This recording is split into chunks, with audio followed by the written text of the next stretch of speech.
Saya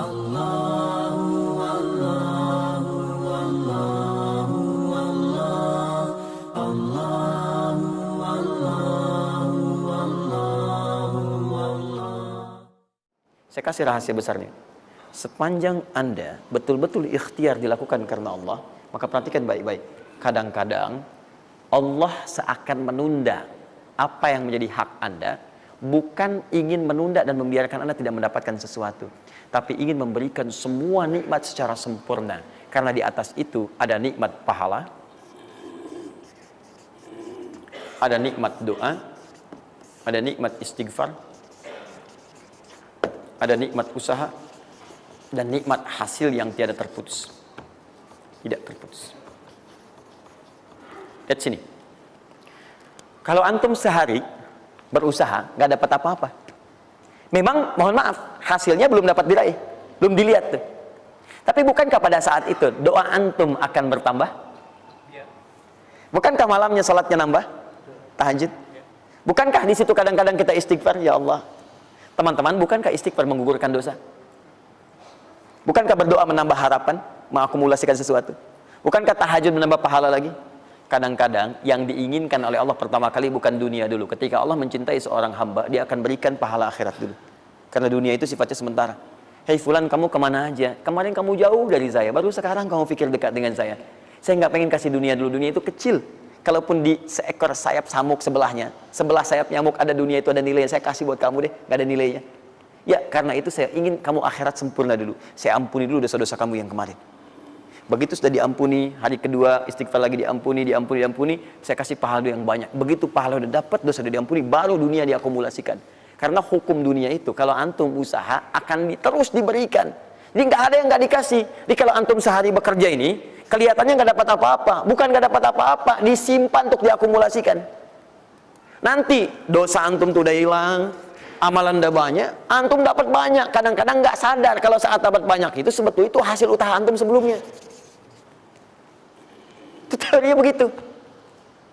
Ya, jadi nggak ada yang nggak dapat apa-apa. Semua akan dinilai. Sepanjang antum bergerak dikasih, dan antum buktinya hidup juga. Sampai ke hari itu kan masih hidup.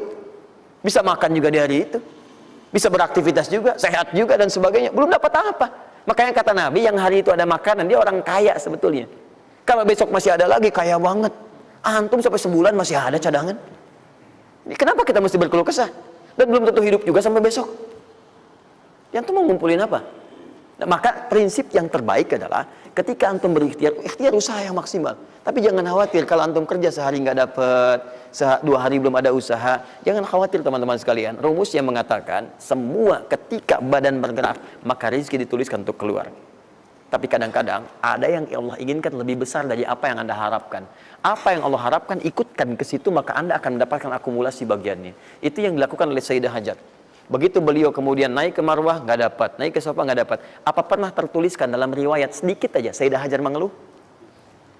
Tunjukkan kepada saya, kitab mana yang pernah menunjukkan riwayat ketika bolak-balik itu, kemudian Sayyidah Hajar berkata, ya Allah, saya kan istri Nabi, saya kesini memenuhi perintahmu, ya Allah. Ini udah capek, kenapa belum turun juga? Pernah nggak? Kedua, ketiga, keempat, kelima, sampai ke yang ketujuh. Begitu sampai di Marwah, baru kemudian diakumulasikanlah itu. Apa yang terjadi? Ibunya yang usaha bolak-balik. Akhirnya keluar dari mana? Anaknya, kakinya kemudian menghentak lagi. Tiba-tiba keluar air dari situ. Pertanyaan saya, ibu yang lebih tahu di belakang. Kan kalau anak itu sedang haus, pasti tangan kakinya bergerak kan?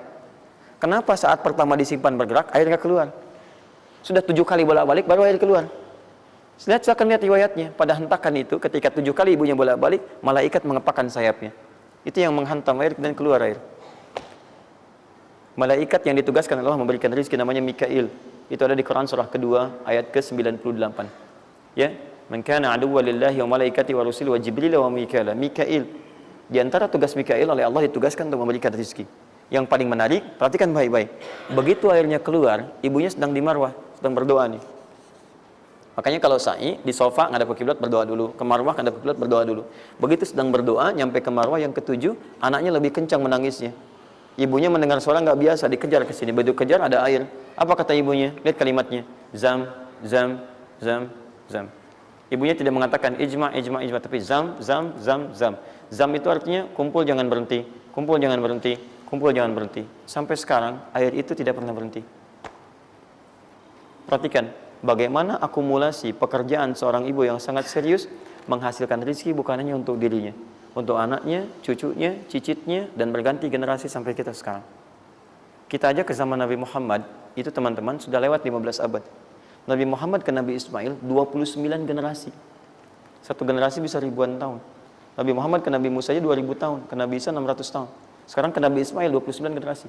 Muhammad bin Abdullah bin Abdul Muttalib bin Hashim bin Abdul Manaf bin Qusay bin Murrah bin Kilab bin Ka'ab bin Ghalib bin Fihir bin Malik bin Nadar bin Kinana bin Khuzaimah bin Mudrikah bin Ilyas bin Salam bin Nizar bin Mudar bin Ma'ad bin Addan bin Adi bin Adri, ya, bin Muqawwam bin Nahur bin Tari bin Ya'rub bin Yasub bin Nabit bin Ismail alaihissalam. 29 generasi. Yang bisa mengulang 29 ini saya bebaskan paspornya untuk menghafal Quran di pekan depan. Silakan. Boleh, silakan. Tapi kalau salah satu tambah satu ayat. Jelas? Terakumulasi. Maka boleh jadi kita berusaha bekerja, sehari belum dapat, 2 hari dagang belum dapat, tenang. Begitu antum 3 hari, tiba-tiba dagangan diborong habis. Itu sebetulnya usaha antum yang sebelumnya. Tapi antum dapat bonus ampunan dosa, pahala, macam-macam. Maka jangan mengeluh. Dan jangan pernah antum sekali-kali, awas ya, awas, mengeluarkan kata-kata yang seakan-akan Allah menghentikan rezeki antum. Maka disitulah kesulitan paling sulit akan antum awali. Ya Allah, apa engkau nggak sayang dengan saya? Saya perlu usaha apa lagi? Kenapa belum diberikan juga? Dan sebagainya. Itu kadang-kadang membuat seseorang kalau sudah kehilangan arah seperti itu sampai meninggalkan agamanya, itu yang paling fatal. Paham ya?